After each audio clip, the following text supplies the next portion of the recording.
Gabriel terus memperhatikan istrinya yang terlihat membaik setelah meminum ramuan yang dibuat oleh Lucy. Ia akhirnya bisa bernapas lega karena sekarang istrinya tidak kesakitan lagi. "Elea, bagaimana perutmu sekarang? Apa masih sakit?" tanya Gabriel memastikan. Elea menggeleng.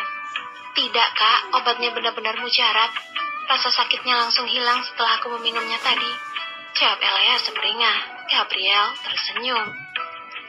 "Dan obat yang lebih mujarab lagi adalah sentuhan tanganmu di perutku, Kak Lel.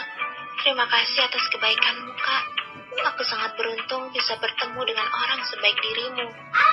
Sudut bibir Gabriel berkedut. Usapan di perut Elea masih tetap dia lakukan. Gabriel ingin istrinya merasa nyaman meskipun dalam keadaan sakit. Apalagi setelah Gabriel tahu kalau rasa sakit ini pernah membuat istrinya pingsan. "Kak Lucy, terima kasih ya.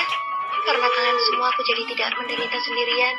Aku senang sekali bisa bertemu dengan orang-orang baik di rumah ini," ucap Elea tulus. Lucy dan teman-temannya hampir meneteskan air mata mendengar ucapan terima kasih dari nyonya kecil mereka. Di mana lagi mereka bisa menemukan majikan yang mau berterima kasih kepada para pelayan? Sepertinya hanya nyonya mereka saja yang sudi untuk melakukannya. "Sama-sama, nyonya. Sudah kewajiban kami untuk melayani Anda," saut Lucy mewakili teman-temannya. Gabriel diam membiarkan istrinya mengobrol dengan para pelayan. Dia merasa begitu bangga karena memiliki istri yang tidak lupa daratan. Meskipun Elea sekarang sudah menjadi nyonya di rumah ini, sikap dan perilakunya sama sekali tidak ada yang berubah. Ia masih tetap sama seperti saat di mana Gabriel baru pertama kali mengenalnya. "Tuan muda," panggil Ares. Gabriel menoleh. "Ada apa?" tanya Gabriel. "Kita masih perlu pergi ke rumah sakit tidak? Para dokter masih bersiaga di sana," jawab Ares. Elea menggenggam tangan Gabriel saat ia akan bicara. "Kak Lel, kita jangan ke rumah sakit ya. Sekarang aku sudah baik-baik saja, sungguh. Tapi sayang, kita perlu memastikan keadaanmu dulu. Aku baru bisa tenang jika dokter sudah memberikan kesimpulan," saut Gabriel sambil mengusap pipi istrinya. "Kak Lel, hal seperti ini wajar dialami oleh para wanita. Obat dari dokter tidak akan banyak memberi pengaruh. Iya kan, Kak Lucy?" tanya Elea sambil menatap ke arah Lucy. Lucy mengangguk setuju dengan pertanyaan nyonya kecilnya. "Yang dikatakan nyonya Elea benar, Tuan Muda. Penyakit kami bisa sembuh dengan sendirinya. Cukup dengan banyak istirahat dan mengkonsumsi ramuan tadi, maka rasa sakitnya akan berkurang." Gabriel menghela napas. Sepertinya kali ini dia harus mengalah pada istrinya. "Tapi kau sungguh tidak apa-apa lagi kan, sayang?" Elea mengangguk. Dia lalu menguap saat rasa kantuk kembali menderanya. "Kalian keluarlah, istriku perlu istirahat," usir Gabriel pada semua orang. "Baik, Tuan Muda. Selamat beristirahat, Nyonya Elea." Sudut bibir Gabriel tertarik ke atas melihat istrinya yang sudah terlelap. Dengan hati-hati, Gabriel menyelimuti tubuh istrinya, kemudian mengecup keningnya pelan. "Akhirnya kau bisa tidur dengan tenang. Setelah membuatku takut setengah mati, Elea. Rasanya benar-benar sangat sakit melihatmu yang begitu tersiksa tadi." Karena rasa kantuknya sudah hilang, Gabriel memutuskan untuk pergi ke ruang kerjanya. Ia melangkah keluar dari dalam kamar dengan sangat perlahan, takut kalau suara langkah kakinya bisa membangunkan istrinya yang baru saja terlelap. "Tuan Muda." Rupanya Nun masih berdiri di depan kamar Gabriel. Dia seolah mengerti kalau Tuan Mudanya akan keluar dari dalam kamar. "Kenapa kau tidak istirahat?" tanya Gabriel. "Saya tidak mengantuk, Tuan Muda. Anda sendiri kenapa malah pergi keluar? Apa tidak apa-apa membiarkan Nyonya Elea sendirian di dalam kamar?" Mulut Nun langsung terkunci rapat saat dia mendapat tatapan dingin dari pria yang kini berdiri di depannya. Dia lupa kalau Tuan Mudanya sangat cemburuan jika ada orang yang bersikap perhatian pada istrinya. "Beraninya kau memperhatikan istriku, Nun. Kau ingin mati ya?" Verdi Gabriel kesal. "Maaf, Tuan Muda, tapi saya tidak bermaksud seperti itu," sahut Nun tenang. Gabriel mendengus. Dia melangkah lebar menuju ruang kerjanya. "Apa Anda ingin meminum kopi, Tuan Muda?" tawar Nun. "Tolong ambilkan untukku, Nun, segelas kopi pahit sepertinya cocok untuk menemani malam pertamaku yang kelabu," sahut Gabriel sambil mendudukkan pungungnya di kursi. Nun mengangguk, dia segera pergi keluar. "Jadi selama kau bekerja di restoran, pria gendut itu menyiksamu ya? Pantas saja kau tidak pernah absen sekalipun. Rupanya ada pembulian yang terjadi di sana," gumam Gabriel sambil memilin bibir bawahnya. Penasaran, Gabriel akhirnya memutuskan untuk meretas CCTV restoran tempat Elea bekerja. Tak butuh waktu lama, mata Gabriel sudah langsung disuguhkan pemandangan yang membuat darahnya mendidih. Bagaimana tidak, istrinya yang polos itu tampak sedang mencuci tumpukan piring kotor dalam jumlah yang sangat banyak. Sementara para karyawan lain tampak sedang berleha-leha, sembari memainkan smartphone di tangan masing-masing. Tidak ada satupun dari mereka yang berniat untuk membantu Elea menyelesaikan pekerjaannya. Kurang ajar, beraninya kalian menindas istriku. Gabriel mengamuk tak terima melihat penindasan yang dialami oleh istrinya. Dia membanting semua barang yang ada di atas meja.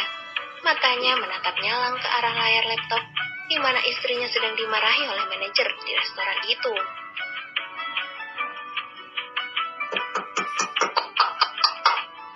Tuan muda, Anda baik-baik saja? Nafas Gabriel memburu. Matanya memerah, menahan luapan emosi yang begitu besar. Ares, seret pria buncit itu ke hadapanku sekarang juga. Dia harus mempertanggungjawabkan perbuatannya yang sudah berani membuli istriku. Istri Gabriel tidak boleh ada yang menindasnya. Elea tidak boleh disentuh oleh siapapun. Nun dan Ares sangat kaget melihat kemurkaan tuan mereka. Tahu kalau ada yang tidak beres, Ares segera berjalan mendekat. Bola matanya hampir melepas begitu dia melihat ke layar laptop. Apa-apaan ini? Kenapa Nyonya Elea ditindas oleh mereka? Pantas saja kalau tuan muda mengamuk seperti orang kerasukan, melihat istrinya diperlakukan hina seperti ini. Baik tuan muda, sekarang juga saya akan pergi menyeret mereka kemari. Ucap Ares yang ikut merasa geram atas tindakan manajer dan karyawan restoran itu. Ares segera berjalan keluar dari sana. Tunggu Ares. Langkah Ares terhenti, dia kemudian berbalik menghadap ke arah tuan mudanya. Ada apa tuan muda? Beri mereka semua pelajaran seperti apa yang mereka lakukan pada istriku. Aku tidak mau mereka datang dalam keadaan baik-baik saja. Jawab Gabriel dingin. Baik tuan muda, saut Ares. Dan juga buat mereka tidak memiliki tempat untuk sekedar bernapas di negara ini. Sampah menjijikan seperti mereka, jangan sampai kau biarkan muncul di hadapanku ataupun Elea. Ares mengangguk, dia kemudian segera pergi menjalankan perintah tuan mudanya. Tuan muda, tangan Anda terluka, ucap Nun yang sudah siap dengan kotak obat di tangannya. Gabriel menghela napas, dia diam saja saat Nun dengan cekatan membersihkan darah yang menetes dari luka goresan akibat terkena serpihan vas bunga. Nun, habisi setiap orang yang berani menyentuh Elaku, termasuk para pelayan di rumah ini. Jika mereka nekat membuat ulah, aku tidak akan mentolerir siapapun yang berani membuat istri kesayanganku meneteskan air mata. Anda tenang saja tuan muda, tanpa disuruh pun saya akan langsung membunuh mereka semua jika berani mengusik ketenangan Nyonya. Saya akan melindungi Nyonya dengan sebaik-baiknya, sahut Nun sambil membungkus luka di tangan tuan mudanya. Mata Gabriel terpejam, tangannya bergerak menekan tulang hidungnya. Bayangan wajah tidak berdaya Elea saat dihina oleh orang-orang itu terekam jelas di pikiran Gabriel. Air mata itu membuat dadanya terasa sesak, sakit namun tak berdarah. Istirahatlah tuan muda, lebih baik Anda temani Nyonya Elea di kamar. Urusan para bajingan itu biar saya dan Ares yang mengurusnya, ucap Nun prihatin. Baiklah, pastikan semua itu beres sebelum Elea bangun. Kau pasti tahu bukan respon seperti apa yang akan ditunjukkan oleh Elea jika dia melihat teman-temannya dihukum, tanya Gabriel sembari bangkit berdiri. Saya mengerti tuan muda, jawab Nun. Gabriel menghela napas. Dia kemudian keluar dari ruang kerjanya dengan diikuti oleh Nun. Gabriel lalu meminta Nun untuk tidak mengikutinya lagi saat dia akan masuk ke dalam lift. Sayangku, kau tenang saja. Mulai sekarang aku yang akan membalas semua orang yang pernah menyakitimu. Aku tidak bisa menerima semua penghinaan itu, Elea. Kau milikku dan tidak ada yang boleh menyentuhmu selain aku. Tuan Ares, tolong ampuni saya. Saya benar-benar tidak tahu kesalahan apa yang telah saya lakukan. Ares tak mempedulikan perkataan manajer restoran yang telah menindas istri tuan mudanya. Dia dengan kesal terus memukulinya hingga wajahnya lebam di sana-sini. Orang tamak sepertimu sampai mati pun tidak akan pernah menyadari apa kesalahan yang telah kau perbuat. Dasar tidak tahu diri. Tuan muda memberimu jabatan bukan untuk menindas orang lain, bodoh. Kau tidak seharusnya membuli karyawan yang bekerja di bawah perintahmu, herdik Ales. Tapi Tuan, saya tidak pernah membuli siapapun sungguh.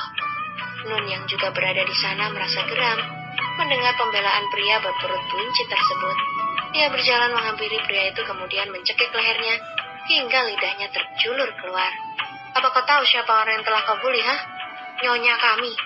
Kau dan para karyawanmu telah menindas nyonya kesayangan kami semua. Pantas saja perutmu buncit seperti ini. Ternyata bukan nasi yang kau makan, melainkan dosa karena sudah membuat orang lain menderita. Ares dia membiarkan Non memberikan pelajaran pada pria tidak tahu diri ini. Dia lalu melirik ke arah karyawan wanita yang sedang duduk berlutut dengan pipi yang juga memar akibat pukulan yang dia berikan. Apa kalian puas setelah memperlakukan orang yang lebih lemah dari kalian seperti binatang, ha? Kalian semua dipekerjakan di restoran itu bukan untuk berleha-leha. Kalian pikirkan restoran itu milik kakek moyang kalian apa? Tentang Ares. Saat Ares dan Non tengah memberikan pelajaran pada orang yang telah menindas nyonya mereka, Gabriel melangkah keluar dari dalam lift. Dia menatap semua orang dengan tatapan dinginnya. Sudah kau seret semua bajingan itu, Res? Gabriel duduk di sofa sambil menyilangkan kaki. Satu tangannya bergerak merapikan kancing bajunya. Sudah, Tuan Muda. Dan pria buncit itu menolak untuk mengakui perbuatannya. Ares. Non melepaskan cekikannya. Dia segera berjalan menghampiri Tuan Mudanya, kemudian berdiri di sebelahnya. Tuan Muda, bagaimana keadaan Nyonya Elea? Apa beliau tidak ikut ke kantor hari ini? Gabriel geleng. Istriku masih tidur. Aku tidak tega membangunkannya, Non. Hari ini biar dia istirahat di rumah saja. Baiklah, Tuan Muda. Mata Gabriel kembali menatap orang-orang yang duduk berlutut di lantai. Dia tersenyum sinis melihat wajah mereka yang dipenuhi luka. Kau melakukan pekerjaanmu dengan sangat baik, Ares. Pembalasan seperti ini cukup setimpal atas apa yang telah mereka perbuat terhadap istriku. Pria yang bekerja sebagai manajer restoran itu sangat penasaran dengan orang yang dimaksud oleh bos besarnya. Dengan memberanikan diri, dia akhirnya memutuskan untuk bertanya. Tuan Muda, sebenarnya siapa orang yang Anda maksud? Saya benar-benar tidak tahu siapa orang itu. Ares dan Non langsung menatap tajam ke arah pria itu. Gabriel yang menyadari tatapan intimidasi dari kedua bawahannya segera menghentikannya. Ia sepertinya perlu memberitahu siapa orang yang telah ditindas oleh mereka sebelum Ares membuang bajingan itu keluar dari negeri ini. Orang yang aku maksud adalah Elea. Dia istriku. Apa kau mengenalnya? Elea? Gadis miskin itu. Tubuh pria itu ambruk menabrak tiang rumah setelah mendapat tamparan yang sangat kuat dari Non. Lancang, beraninya kau menghina nyonya kami dengan mulut kotormu itu. Bentak Non murka. Gabriel berdiri. Dia berjalan menghampiri pria yang hampir pingsan itu, kemudian mencapit dagunya dengan kuat. Seorang Eleama, kau berani menyebutnya gadis miskin? Apa kau tahu bahkan keringatnya saja bisa berharga miliaran? Bagaimana bisa kau menyebutnya serendah itu? Pertanyaan Gabriel mungkin terdengar santai, namun jika dipahami dengan benar, setiap kata yang keluar dari mulutnya itu mengandung ancaman kematian. Dan pria malang itu menyadari akan bahaya besar yang sedang mengancamnya. Dengan susah payah dia memikirkan cara agar bisa mendapat ampunan. Saya, Tuan Muda, saya salah. Salah, tolong maafkan kekhilafan yang telah saya lakukan pada Nyonya Elea. Saya tidak tahu kalau Nyonya Elea adalah istri Anda, sungguh. Gabriel menyeringai. Ingin mendapat ampunan darinya, jangan harap. Berani menyentuh Eleanya, maka tamatlah riwayatmu. Kalau kau berharap aku akan memaafkanmu, lebih baik kau segera bangun dari mimpimu. Ares! Teriak Gabriel sambil mendorong wajah bajingan itu dengan kasar. Iya, Tuan Muda, saut Ares cepat. Hilangkan jejaknya dari negara ini. Jangan biarkan aku dan Elea menghirup udara yang sama dengannya. Baik, Tuan Muda.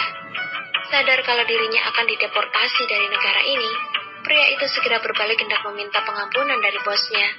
Namun sayang niatnya itu tidak terlaksana, karena tubuhnya sudah lebih dulu diseret keluar oleh beberapa penjaga yang bertubuh besar. Tuan Muda, tolong ampuni kesalahan saya, Tuan Muda. Tolong jangan buang saya dari negara ini, Tuan Muda. Tuan Muda, tutup mulutmu brengsek. Hardik Ares jengkel. Non segera memberikan tisu basah untuk membersihkan tuan tangan mudanya. Dia sangat tahu dengan kebiasaan tuan mudanya merasa risih jika bersentuhan dengan kulit orang lain. Apa yang akan kita lakukan pada karyawan-karyawan itu, Tuan Muda? Gabriel melihat ke arah belasan karyawan wanita yang sedang menunduk ketakutan. Dari pikiran mereka, Gabriel bisa mendengar kalau mereka begitu menyesali perbuatannya. Saat Gabriel akan menjawab pertanyaan Nun, dari arah gerbang masuk sebuah mobil sport mewah. Gabriel menghela napas pelan begitu pemilik mobil itu keluar. "Kak, apa yang sedang terjadi di sini? Ada apa dengan wajah mereka?" tanya Grizel, bingung melihat belasan wanita duduk di lantai dengan wajah lebam. "Selamat datang Nona muda Grizel, Nona Kayu. Mereka adalah orang-orang yang telah menindas Nyonya Elea saat masih bekerja di restoran," jawab Nun menggantikan tuan mudanya bicara. Mata Grizel terbelalak. Ia lalu mendengus sinis ke arah karyawan-karyawan itu. "Kalau begitu bunuh saja mereka, Nun. Untuk apa membiarkan sampah seperti mereka tetap hidup? Hanya akan mengotori pemandangan saja."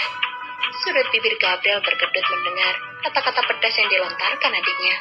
Sudah tidak terbayangkan lagi seperti apa takutnya para wanita itu mendengar perkataan Grizel barusan. "Itu tergantung perintah tuan muda, Nona. Jika harus dibunuh, maka saya akan senang hati akan melakukannya," sahut Nun. "Nun, apa kau perlu bantuan?" tanya Kayu menawarkan diri. "Hentikan. Aku tidak akan membunuh mereka, tapi aku akan tetap membuat mereka membayar apa yang telah mereka perbuat pada Elea," ucap Gabriel setelah menimang keputusan. "Kakak, kenapa aku jadi lembek begini sih? Mereka sudah menindas kakak ipar.